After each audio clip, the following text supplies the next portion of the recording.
దేవునికి స్తోత్రం. మన ప్రభువును రక్షకుడైన యేసుక్రీస్తు వారి నామంలో అందరికీ ఉదయకాల శుభములు తెలియజేయుచున్నాను. ఈరోజు దేవుని వాగ్దానము రోమాపత్రిక 8వ అధ్యాయము 18వ వచనము. మన ఎడల ప్రత్యక్షము కాబోవు మహిమ ఎదుట ఇప్పటి కాలపు శ్రమలు ఎన్నతగినవి కావని ఎంచుచున్నాను. మనము దేవుని యొక్క ప్రత్యక్షత జరిగినప్పుడు, దేవుని మనం కలుసుకున్నప్పుడు, ఇప్పుడు మనం పడిన బాధలు, ఈ శ్రమలు అన్నీ ఎన్నదగినవి కావు. బాధలు, విచారాలు మన జీవితంలో నిండిన ఈ లోకంలో మన యాత్రను ముగించుకొని పరలోకం చేరి ప్రభువుని ముఖాముఖిగా చూసినప్పుడు మనకి ఎంత సంతోషంగా ఉంటుంది. దేవుని మహిమ ఎదుట మనకి ఇప్పుడు వచ్చే ఈ శ్రమలన్నీ ఎన్నతగినవి కావని మనం గుర్తుపెట్టుకొని వాటిని ఓపికతో భరించుదాం. ఇంగ్లాండ్ దేశంలో ఈ మధ్య ఒక పెళ్లిలో చాలా విచిత్రమైన సంఘటన జరిగింది. పెళ్లి కొడుకు ధనవంతుడు, ఉన్నత కుటుంబీకుడు. 10 ఏళ్ల ప్రాయంలో ఒక ప్రమాదంలో 2 కళ్ళు పోగొట్టుకున్నాడు. గుడ్డివాడైనప్పటికీ చదువులో అందరి మన్ననలు పొందాడు.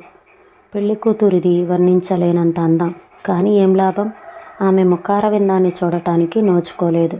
కానీ పెళ్లికి కొన్ని రోజుల ముందే నిపుణులైన కంటి డాక్టర్లు అతనికి చికిత్స చేశారు. పెళ్లి రోజున దాని ఫలితం తెలియనుంది.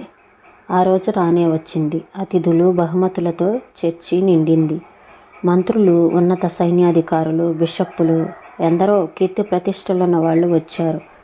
పెళ్లి కొడుకు పెళ్లి బట్టలు వేసుకొని కళ్ళకి ఇంకా కట్టుతోనే తన తండ్రితో కలిసి కారులో చర్చికి చేరుకున్నాడు. చర్చి దగ్గర కంటి వైద్యుడు అతన్ని కలిశాడు. పెండ్లి కుమార్తె తండ్రి ఆమెను సుతారంగా నడిపిస్తూ తీసుకొచ్చాడు. రకరకాల భావాలు ఆమెను ఉక్కిరి చేస్తున్నాయి. అందరూ అంతలా ప్రశంసిస్తున్న తన అందాన్ని తన ప్రియుడు వేళ్లతో తడిమి చూడడమేనా, లేక కళ్ళారా చూసి మురిసిపోయే ప్రాప్తం ఉందా? ఆమె ప్రవేశిస్తుండగా మధురమైన సంగీతము చర్చిలో నిండింది. పుల్పీట్ని సమీపిస్తుంటే ఆమె కళ్ళు ఒక వింత దృశ్యంపై పడినాయి. వరుని ప్రక్కన అతని తండ్రి ఉన్నాడు.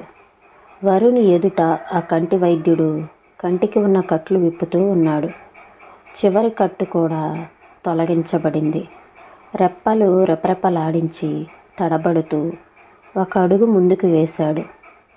నిద్ర మేల్కొన్న వాళ్ళు పరిసరాలను నిదానించి చూసినట్టు కళ్ళు చికిలించి ముందుకు చూశాడు. పైనుంచి గులాబీ రంగు అద్దంలో గుండా సూర్యకాంతి అతని ముఖంపై పడుతున్నది. అయితే అతను దాని వంక చూడలేదు. మరేం కనిపించింది అతనికి? ఒక్క క్షణం పాటు తన తత్రపాటును అణుచుకొని వదనంలో ఇదివరకెన్నడూ లేని హుందాతనం, ఆనందం ఉట్టిపడుతూ ఉండగా తన వధువుని ఎదుర్కోవటానికి ముందుకి అడుగేశాడు. వాళ్ళిద్దరి చూపులు పెనవేసుకున్నాయి. కలిసిన ఆ ఇద్దరి కళ్ళు మరెన్నటికీ విడిపోవన్నట్టుగా అనిపించింది. ఎన్నాళ్లకి ఆమె పెదములు విచ్చుకున్నాయి. ఎన్నాళ్లకి అతను బదులు పలికాడు. ఆ దృశ్యం అక్కడ చేరియున్న వాళ్ళ హృదయాల మీద హత్తుకుపోయింది. సంతోష సంభ్రమాలకు అంతులేదు. బాధలు, విచారాలు నిండిన ఈ లోకంలో తన యాత్రను ముగించుకొని క్రైస్తవుడు పరలోకంలో చేరి తన ప్రభువును ముఖాముఖిగా చూసినప్పుడు జరిగే సన్నివేశానికి ఈ దృశ్యం ఒక మచ్చు తునక. నా ప్రియతమా, యేసు ప్రభు నీతి నిలయ, నీపైని ఆశతో నీ రాకకై దాపుచేరే వేళకై నిరీక్షించేను. నా కన్నులు కాయలు కాసేను. ఆ రోజు రావాలి, ఎదురు తెన్నులేకపోవాలి. కడకు చేరేవు నన్ను, నీ స్వరం వింటాను.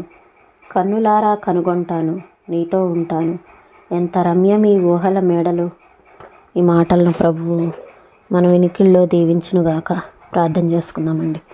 స్తోత్రం తండ్రి, పరిశుద్ధుడా, ప్రేమ కలిగిన దేవా, నీకు వందనాలు చెల్లిస్తున్నాం ప్రభా. అయ్యా, ఈ లోకంలో విచారము, బాధ, దుఃఖము నా తండ్రి నాయన ఏది సంభవించినా అవి నేను కొంతకాలమే అని మేము గుర్తెరిగి వాటిని ఓపికతో భరించే శక్తిని మాకు దయచేయండి ప్రభా. అయ్యా, మా ఎదుట ప్రత్యక్షము కాబోవు మహిమ ఎదుట ఇప్పటి కాలపు శ్రమలు ఎన్నతగినవి కావని మీ వాక్య భాగం తెలియజేస్తుంది ప్రభా. ఈ శ్రమలు ఎన్నతగినవి కావని మేము గుర్తించి ధైర్యంగా ఉండటానికి మీ సహాయం అనుగ్రహించమని వేడుకొంచున్నాను ప్రభా. అయ్యా, నీ కృప, నీ ఆదరణ మీ ధైర్యము, మీ ఓదార్పు నాయన ప్రతి ఒక్కరికి అనుగ్రహించమని, మీ నామానికి మహిమ తెచ్చుకోమని యేసయ్య పరిశుద్ధమైన నామంలో అడిగి వేడుకొంచున్నాం తండ్రి. ఆమేన్.